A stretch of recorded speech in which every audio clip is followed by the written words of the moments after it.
Kathy here from Eclectic Images, and thank you for joining us again. This is our fourth in the series on the Venetian masks, and this time we're going to focus on the Harlequin set.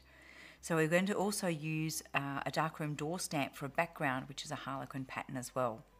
So let's have a look at our stamps for tonight. So we've got the Venetian Mask, the Jester headpiece, our Harlequin set, which looks just really odd when you look at it like that, but it will make sense once we stamp it out. And then we've got our Harlequin background. Our colouring will be with a couple of the Pentel markers and some of the Gansai Tambi Opal colours, just to give these markers some extra metallic pizzazz. Our inks will be Versamagic Malted Mauve, some Versafine Clair, the Warm Breeze and Nocturne, and we're also going to do some embossing in gold for our Jester mask. So we'll do that with the Versamark. Okay, so let's get started. I'm going to do the background first because this is the scariest bit, because I'm trying to line up a rubber stamp that's actually not quite big enough for the background card that I've got. I'm actually not going to ink it really solidly, which means hopefully it will be a bit more forgiving for me when I try and line up the other side of it. So let's just line up that bit, and then hopefully I can flip that over without it falling off and press down. Big stamp. But yes, we've got a little bit along there that's not included. So we've got a great pattern there, but now we've got to fill in this bit. Okay. It'd be really nice if we could fill in that bottom edge as well, but that might be being a bit too tricky. Okay, let's just see if I can get this side. So we just want to get that edge, and we've got to try and make sure we line up. So actually, if I'm looking at my, let's give our stamp a clean so I can handle it without getting ink all over me. And I'm going to try and use the grid lines on the stamp positioner to see, if not stamp positioner, the stamp press, just to see if I can get that to help me line everything up. So if I line up the tops of the diamonds with one line on the grid,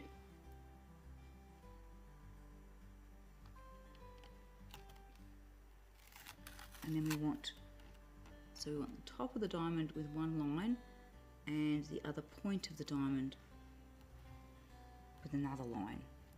So that way I've got a bit of an idea where that pattern is. So let's get the ink on.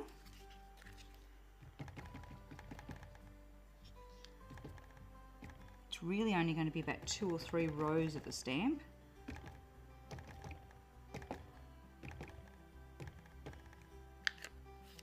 And we're actually only going to see, by the time we've done our Jester piece, we're only going to see a little bit around the edge anyway, but I'd still like it to work. So now let's bring this over and look at those. So it was that line and that line that we need to line up with, so that that line is even with the top of that pattern, and this line is even with the edge there. Let's just try and make it a bit more square. So that line with that one, that with that one. Cross your fingers for me.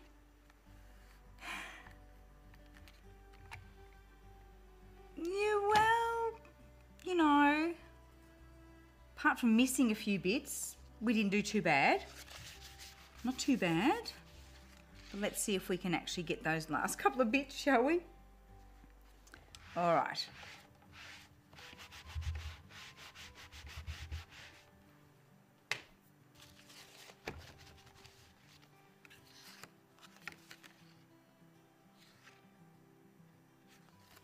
Okay. Ink up a little bit along the bottom, along that edge there.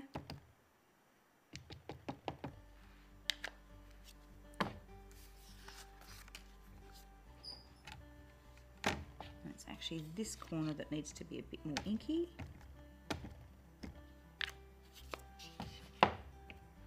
And I'm just going to guess this one a bit more, I think.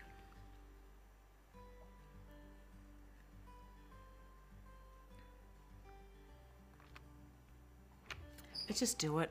Hope it's right. And if it's not, as I said, we're only seeing a small bit of it anyway. And we're just going to try and catch. Let's put this around this way. Try and catch that little bit in there. Good enough. Makes a nice background. Okay, let's clean our stamp. It was always going to be a bit tricky lining a stamp up that wasn't the right size for our card. But that's okay. Let's start doing the Jester part, which is going to be really cool. Okay, pop that to one side. So we're going to pop our card in. Let's turn this around so you can see what direction we're doing stuff. Pop our bit of card in, lining up with a point on our grid. And I'm just going to stop and make sure I haven't got too much ink on my fingers, but no, we're pretty good. And we'll work out where we're going to put our Jester headpiece, same as we did for the music one. Work it out with our masks. So that's going to fit the headpiece and the mask quite neatly. I'm a little bit closer to that side, so let's just push it over that way a little bit.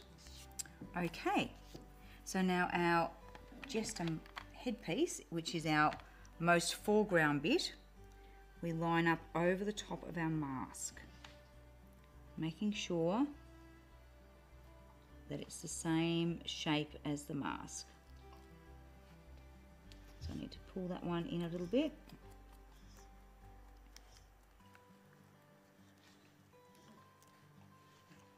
Again, position it on the card.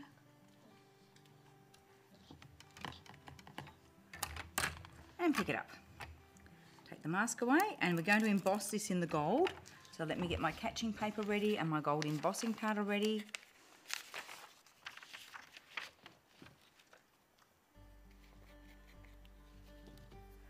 Versamark.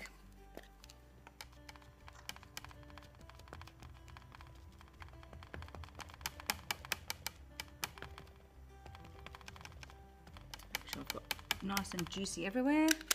Give our card a bit of a wipe with our anti-static pad.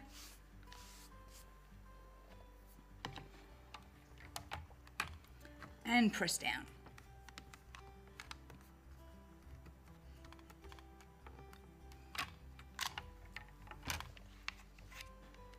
Get it into that gold powder.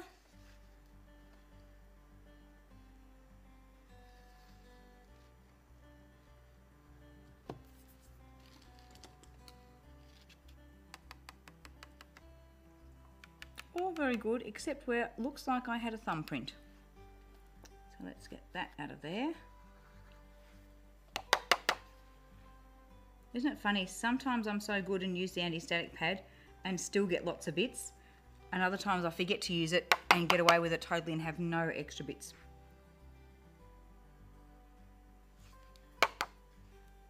So just going over with my fine brush, just lifting out any bits that I don't want.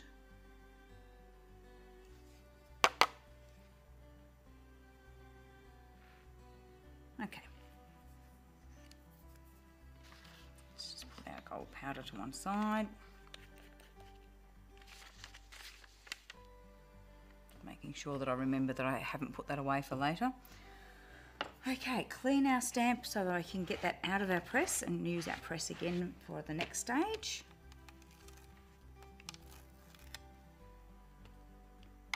And move it out of the way while I do my heating. So let's heat our embossed part. This looks so good in gold.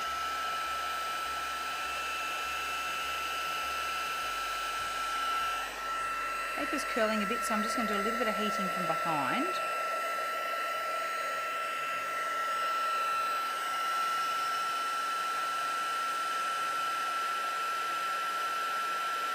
Okay, there we go.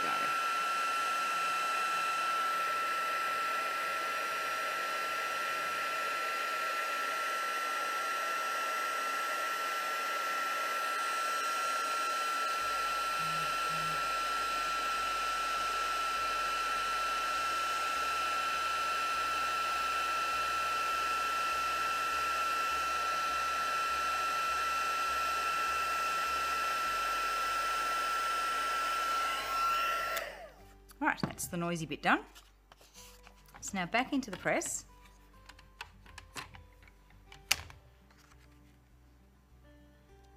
Again, by lining it up with a certain point on the grid there, it means if it does move, I know where to line it back up, but to put it back in the same place.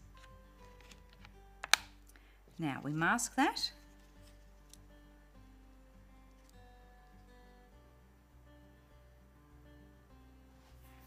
Pop our face in place.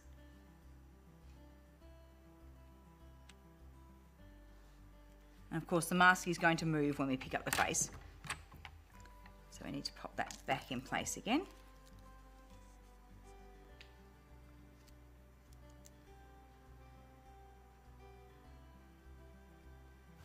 Okay, ink up with our Malted Mauve, without that little bit in the way. Now I'm not going to worry about the eyes for this because when I stamp the detailed part for the Jester, it has the eyes on it as well. So that will come out in black at that stage.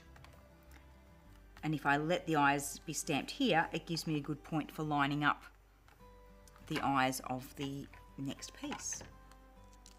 Doesn't make sense yet, we'll do in a minute. Okay, clean that off. Now we start finding interesting bits. So, this piece will line up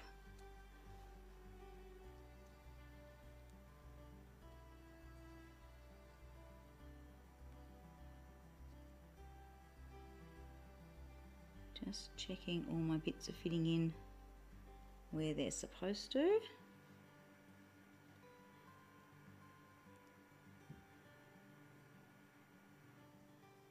Okay.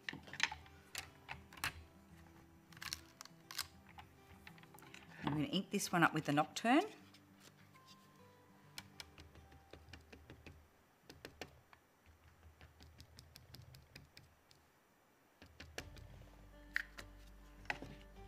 Cross fingers.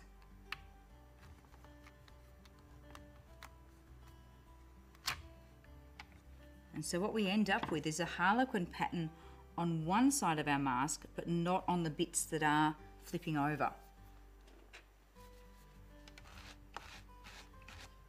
So that creates our impression of our paper that's been used to create, or fabric that's been used to create this Jester part, is double-sided. Let's whisk that off. Now I do need to pop the Jester mask back on again. We'll get this placed and then we'll put the mask back in again before we actually stamp it. So I position that so that the eyes are over where we've already stamped the eyes. Pick it up.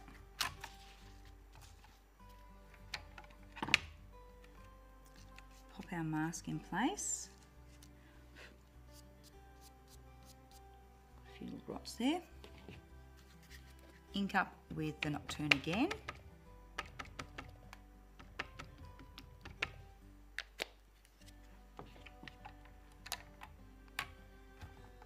Press down. You just have to be confident and just do it.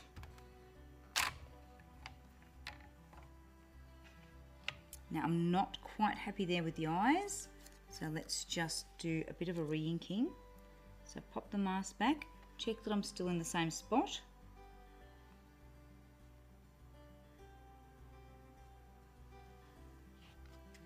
Just ink those eyes up mostly.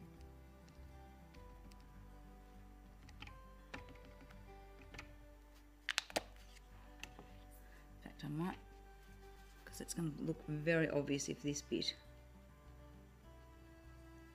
is not in the right spot. So let's just take a little bit of that out of there. So we're just inking up the eyes again. Okay, looking like we're in the same spot. I'll let that sit there for a moment and absorb into the card.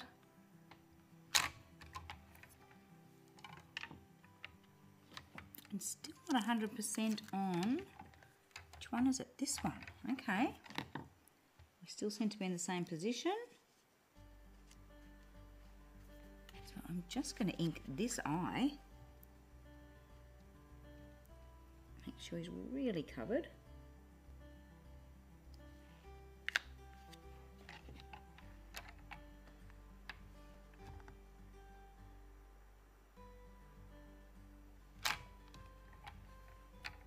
Okay, the rest we'll fill in with a marker or something, because that's enough time spent stamping. Let's get on to the colouring. Okay, so now you can see how these bits start to fit together.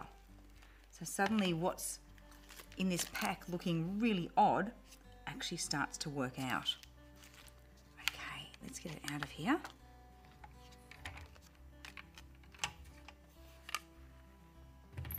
And start our colouring.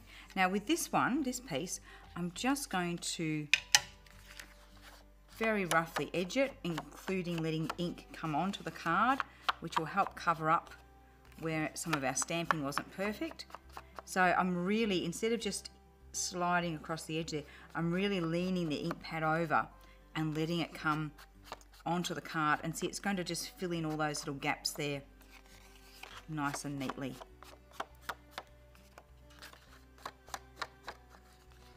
And because we've inked it up looking a bit scrappy, having that scrappiness on it as well will just complete that scrappy look. So that's how it's going to look when it goes over the top. So let's quickly paint our mask with some of our colours, our turquoise and our pink and our Gansai Tambi, and I'm going to use the blue Opal. So what I'll do is actually colour some bits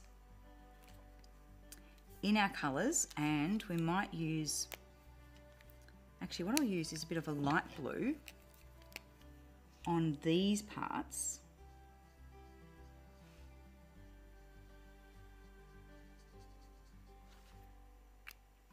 So I can pop those ones down. Pick up some of the Gansai Tambi. Let's take your lid off so that we are not getting in the way. So I'll just pool a bit of water on there and start mixing up a creamy lather, and then I can just start colouring there. And it's going to have a nice metallic sheen for me.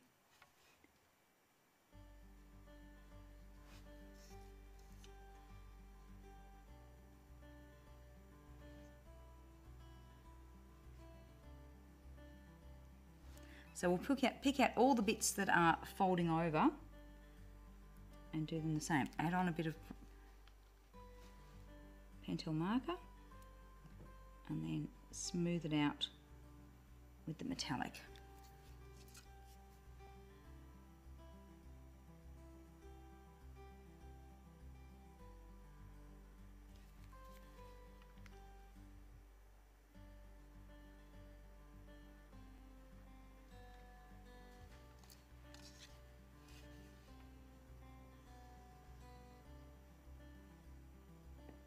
I can see that shine already. It's going to look great.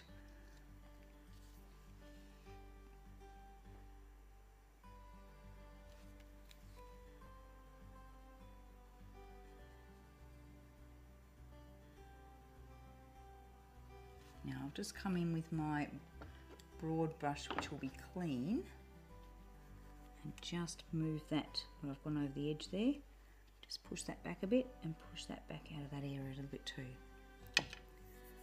What's our last bit down here?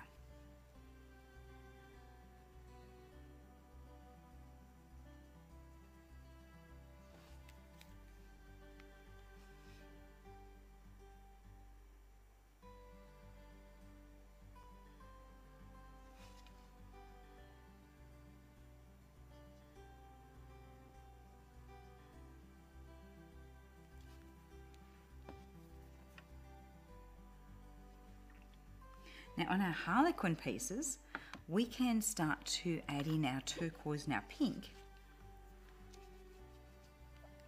So I'll pop the lid back on the sky blue, the turquoise and pink on the go. And really, you can colour it any way you like. You can alternate squares. We'll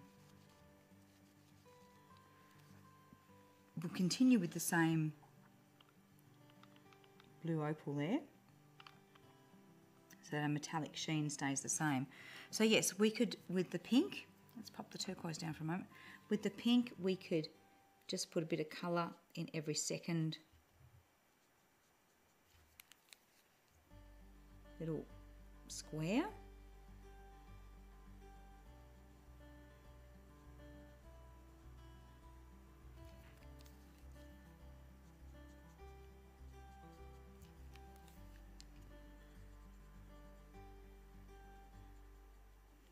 We can have them coloured quite solid.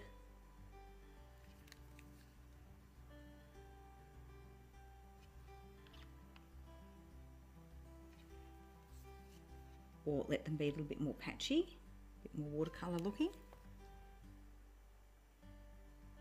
Very much up to you.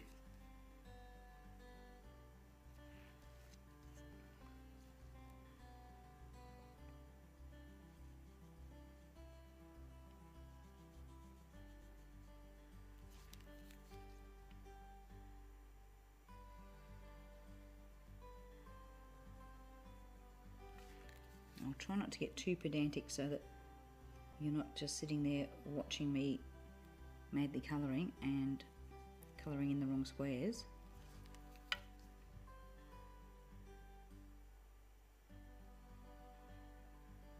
That's the advantage of starting with a lighter colour, is that I can go over that one with the turquoise.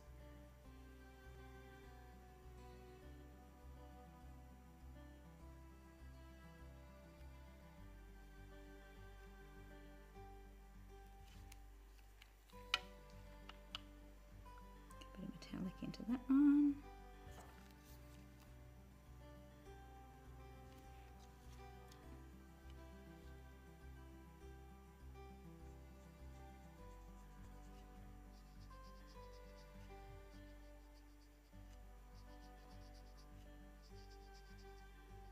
So of course you can make your colouring as uneven or as precise as you want to. You could just do a watercolour wash over the whole lot. You don't have to colour the individual squares.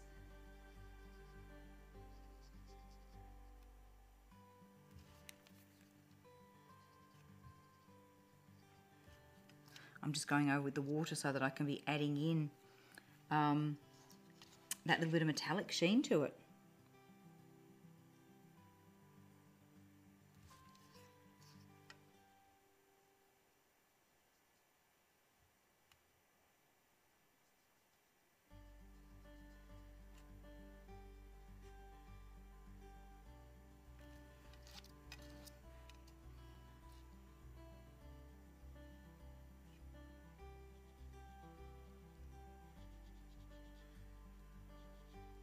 Can you see how it's starting to form? We've got the double-sided look with the blue on the one side and then the pattern on the other side. Add a few bits of metallic in there. Okay, pop the pink away, come in with the turquoise. So yes, we could keep doing solid colouring like that, or you can just do a bit more of a washout on each one. So it doesn't have to be solid colouring on every square. But it can be. It's really up to you what effect you go for.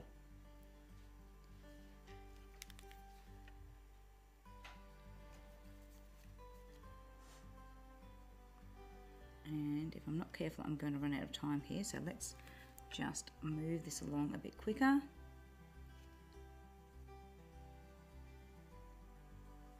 Do you want me to grab a pen and help? No, she doesn't. Nope, think I'm quite happy.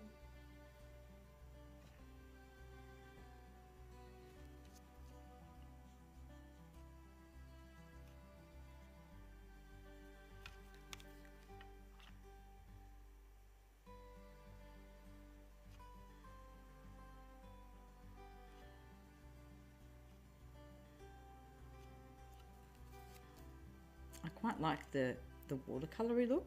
Now there's that one that I needed to go over.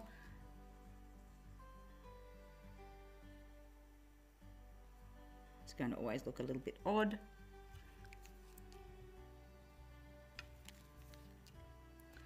Okay, nearly there.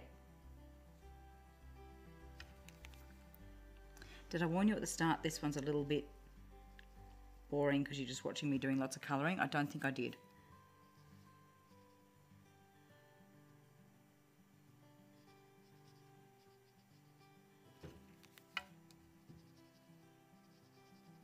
But you can see even if you colour quite roughly, the overall effect still looks really cool.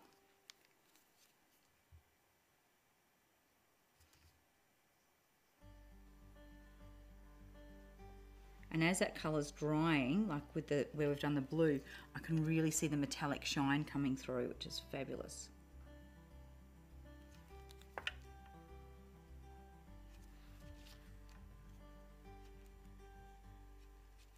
Now we could still add some more like that around the face if we wanted to. We could just have put shading in the same we have with our inks on some of the other cards. Missed a couple there. We could just come in with something like the pink.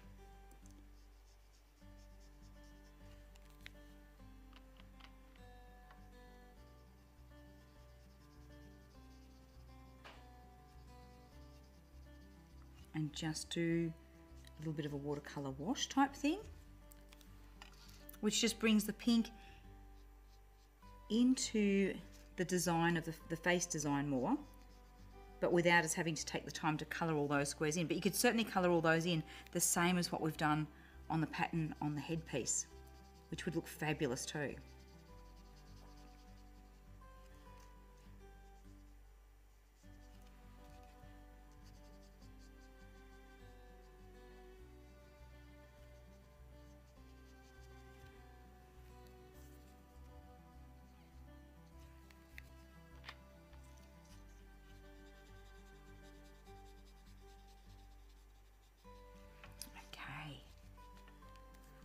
I think we're nearly out of time, so that's, well actually, got a little bit of the nose showing there that shouldn't be. I should have masked that bit.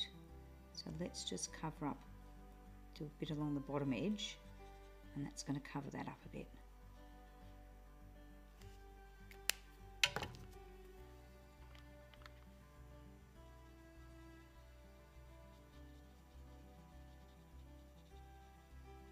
Now, of course, you could go around the edges of all these with glitter.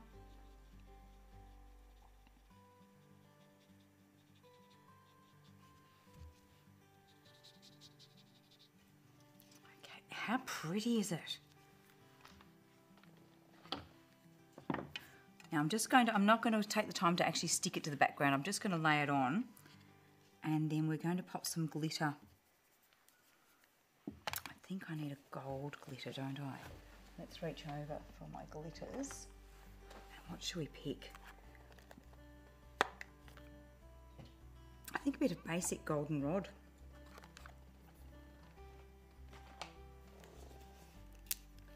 Let's give that a squeeze. See if it's flowing. It is beautifully. And I'm going to use that to pick up on the little metallic bells.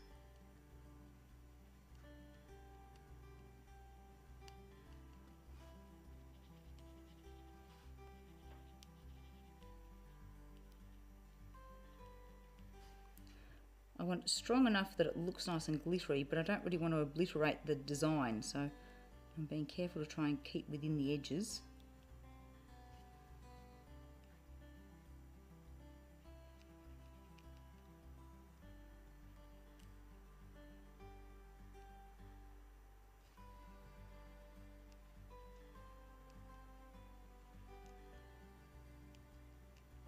And then we'll give her some gold glitter on her lips.